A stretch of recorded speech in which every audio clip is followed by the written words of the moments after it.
14 मई को इलेक्शन करवाने के ऑर्डर्स जारी कर दिए थे, पैसे देने के ऑर्डर जारी कर दिए, सिक्योरिटी देने के ऑर्डर्स जारी कर दिए। अब 14 मई ऐसी डेडलाइन है जहां तक ये काम होने चाहिए। अब अगर कल की डेट में ये काम नहीं हो, हमेशा हुकूमत जो है ना वो अवाम की होती है, और चाहे जितनी मर्जी इख्तलाफात हो जाएं, जितनी मर्जी जंगें हो जाएं, जितने मर्जी लोग आपस में लड़ रहे हैं,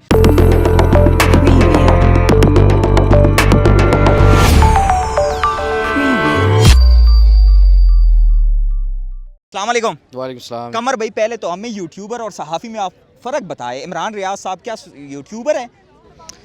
देखिए, साफ़ी होता है, चाहे वो अपनी सहाफ़त यूट्यूब पे करे, चाहे वो टिकटॉक पे करे, चाहे फेसबुक पे करे या मेन स्ट्रीम मीडिया पे करे। ये सिर्फ़ और सिर्फ एक मीडियम का फ़र्क है। मसला असल ये नहीं है कि सहाफ़ी कौन है, मसला असल ये है कि तकलीफ़ किसको है। अब मेन स्ट्रीम मीडिया में सारे के सारे कंट्रोल हो जाते हैं, इनको जो बोलना होता है वो बोलने नहीं दिया जाता, या इनकी जो इदारे की पॉलिसी होती है उसके ख़िलाफ़ ये बोल नहीं सकते। और जो लोग खुलकर बोलते हैं, आवाज़ उठाते हैं, इंसाफ की आवाज़ उठाते हैं, गरीबों की आवाज़ उठाते हैं, वो खुलकर बोल सकते हैं, उनको कोई कंट्रोल नहीं कर सकता। सोशल मीडिया पर, डिजिटल मीडिया पर अभी तक कंट्रोल नहीं किया जा सकता, ना किया जा सकेगा, क्योंकि इतना वास्ट एक मीडियम है जिसको कंट्रोल करना पॉसिबल नहीं है। हर बंदे के हाथ में मोबाइल है। तो जो मेन स्ट्रीम मीडिया वाले हैं उनके मसाइल हमें समझ आते हैं। सोशल मीडिया के ऊपर जो बोलते हैं वो खुल के बोल सकते हैं, अपनी आवाज़ पहुंचा सकते हैं, फिर अल्लाह ताला उनको पैसे भी उनसे शायद ज़्यादा दे देता है। तो उनको ये प्रॉब्लम होता है, फिर वो अटैक करते हैं कि ये सहाफ़ी नहीं है, ये यूट्यूबर है। अगर यूट्यूबर कहलाकर सच बोलने की आज़ादी हो तो यूट्यूबर कहलाना मेरे ख्याल में सहाफ़ी से कहलाने से ज़्यादा अच्छा है। अच्छा कमर साहब, आपको क्या लगता है, क्या अरशद शरीफ साहब की शहादत से इन लोगों ने कोई सबक हासिल नहीं की? नहीं, ये सबक हासिल करने वाले नहीं है। वो अल्लाह ताला कहता है ना कि मैंने इनके दिलों पर मोहरें लगा दी हैं, ये उनमें से हैं। इनके दिलों पर मोहरें लग चुकी हैं, और दूसरा इनकी मत मारी गई है। जब अल्लाह ताला की तरफ से किसी के दिल पे मोहर लग जाती है या किसी की मत मारी जाती है तो फिर वो जो चाहे मर्ज़ी करे, उससे कोई फ़र्क नहीं पड़ता। लेकिन आवाम का जो रिस्पॉन्स है, इन्हें वो याद रखना चाहिए कि पाकिस्तान में इक़्तिदार या पूरी दुनिया में जहाँ पर भी ये इक़्तिदार होते हैं वो कुछ अरसा रहते हैं। हमेशा हुकूमत जो है ना वो अवाम की होती है, और चाहे जितनी मर्ज़ी इख्तलाफात हो जाएं, जितनी मर्ज़ी जंगें हो जाएं, जितने मर्ज़ी लोग आपस में लड़ रहे हैं, आखिर में जीत अवाम की होती है। तो अवाम का जो इस वक्त बयानिया उसको इन्हें सुनना और समझना चाहिए। अच्छा कमर साहब, इमरान खान साहब रिहा हो गए 2 दिन बाद। इमरान खान साहब की आना अपनी जगह पे बाकी है, हुकूमत की आना अपनी जगह भी बाकी है, इदारों की आना अपनी जगह पे बाकी है। जो जानी माली नुकसान हुआ, कौन जिम्मेदार है इस मुल्क में? देखें, इस मुल्क में बहुत कुछ हुआ जिसकी ज़िम्मेदारी अभी तक किसी ने नहीं ली। ये अभी जो नुकसान हुआ, इनको इस चीज़ की उम्मीद नहीं थी। इससे पहले आप देखें कि कितने बड़े बड़े लीडर्स पाकिस्तान में गए, कितना बड़ा बड़ा पाकिस्तान का नुकसान हुआ। हमारा मुल्क 2 टुकड़े हो गया, किसी को फ़र्क नहीं पड़ा।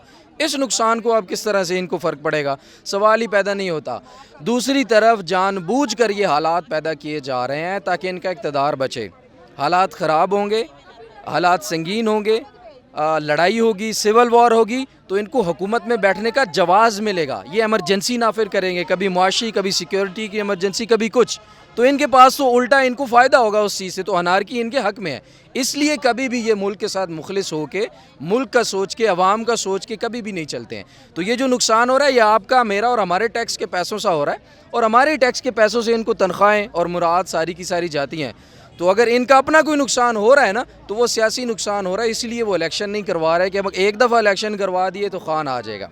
अगर इमरान खान हुकूमत में आ गया तो इन्होंने नहीं बचना, इनको ये लगता है, और अल्लाह जाने क्या होगा, लेकिन इनकी कम से कम सियासत सारी की सारी ख़त्म हो जाएगी। सर, आप सुप्रीम कोर्ट को कवर करते रहते हैं, आप क्या समझते हैं, क्या अब तक सुप्रीम कोर्ट, जैसे कि हम समझ रहे हैं कि कोई प्रेशर नहीं लिया हुआ सुप्रीम कोर्ट की जानब से, आप क्या समझते हैं, क्या सुप्रीम कोर्ट प्रेशर में आ सकता है? अब जिस तरह की कार्रवाइयाँ शुरू हो सकती है तौहीन अदालत की, जैसे 14 मई आ गए हैं, 14 मई को इलेक्शन नहीं हुआ, आप क्या समझते हैं क्या हो सकता है आगे? बस कल का दिन गुजरने दे और फिर देखेंगे क्या होता है। 14 मई को इलेक्शन करवाने के ऑर्डर्स जारी कर दिए थे, पैसे देने के ऑर्डर जारी कर दिए, सिक्योरिटी देने के ऑर्डर्स जारी कर दिए। अब 14 मई ऐसी डेडलाइन है जहां तक ये काम होने चाहिए। अब अगर कल की डेट में ये काम नहीं होते तो फिर देखें सुप्रीम कोर्ट बिल्कुल नाअहलियों की तरफ जाएगी। नाअहलियाँ होंगी, चाहे वो किसी भी लेवल पर हों, छोटे लेवल पर हों, सेक्रेटरीज़ लेवल पर हों, या काबीना या मिनिस्टर लेवल पर हों, लेकिन नाअहलियाँ ज़रूर होंगी। और उसके बाद ये सिर्फ नाअहली नहीं होंगे, ये हुकूमत भी अपनी ख़त्म करेंगे, ये सियासत भी ख़त्म करेंगे, और मुझे तो इनकी बका जो है वो भी ख़तरे में नज़र आ रही है। अच्छा, एक आखिरी सवाल, हमें बता रहे हैं कि इस्लामाबाद में दफ़ा 144 नाफिज है, मौलाना कैसे आ रहा है? मौलाना साहब मौलाना साहब को आप क्या समझते हैं? मौलाना साहब दूसरे चाबी वाले खिलौने हैं, ठीक है। तो मौलाना साहब को जब चाबी घुमाई जाती है मौलाना साहब चल पड़ते हैं।